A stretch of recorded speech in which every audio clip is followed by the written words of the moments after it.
Hi everyone, Sir FG here, and for today's video ay ating pag-aaralan ang subtraction of integers.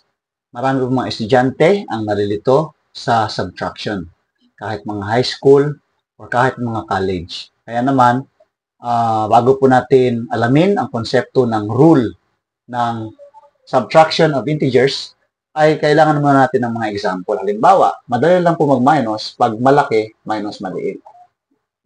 And minus 5 is 5. 12 minus 5 is equal to 7. So, madali lang siya, no? 10 minus 5 equals 5. 12 minus 5 equals 7. Pero kung malaki na ang pang-minus, maliit na po yung maminusan. 5 minus 10.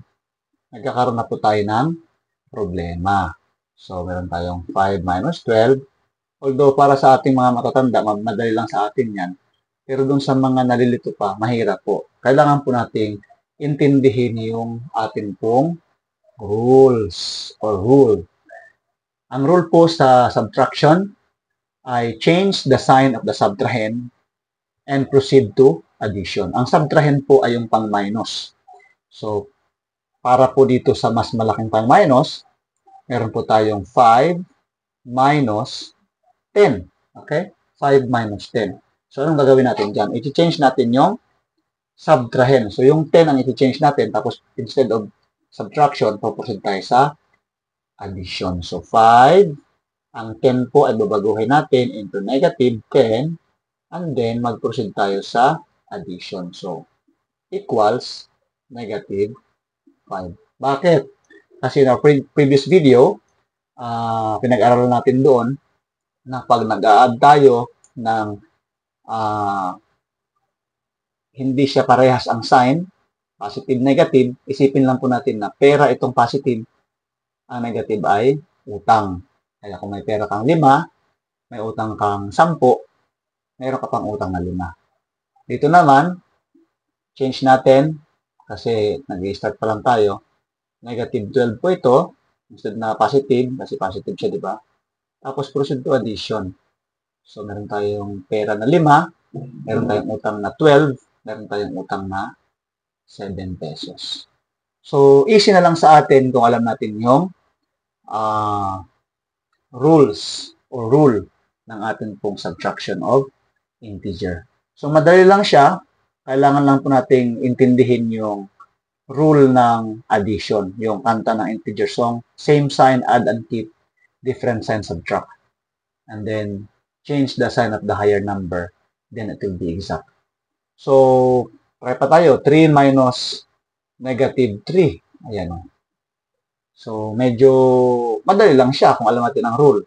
So, ang rule niyan ay 3. Instead of negative 3, gawin natin positive 3. And then, plus is equal to 6. Alright. Isa pa. 5 minus, let's say, negative 8.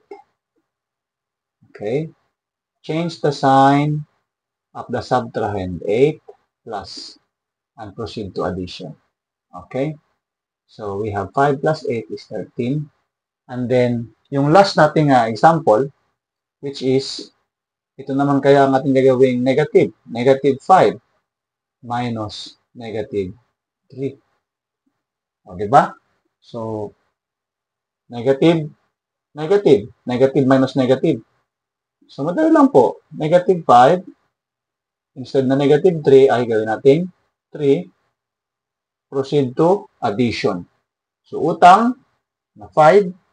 And then, pera na 3. Meron pa tayong utang na 2 piso. Okay? So, for your assignment, for your task to answer, try this one. Negative 8 minus negative 7 equals. So, try this and comment below. So, thank you for watching. Please follow and subscribe for more videos.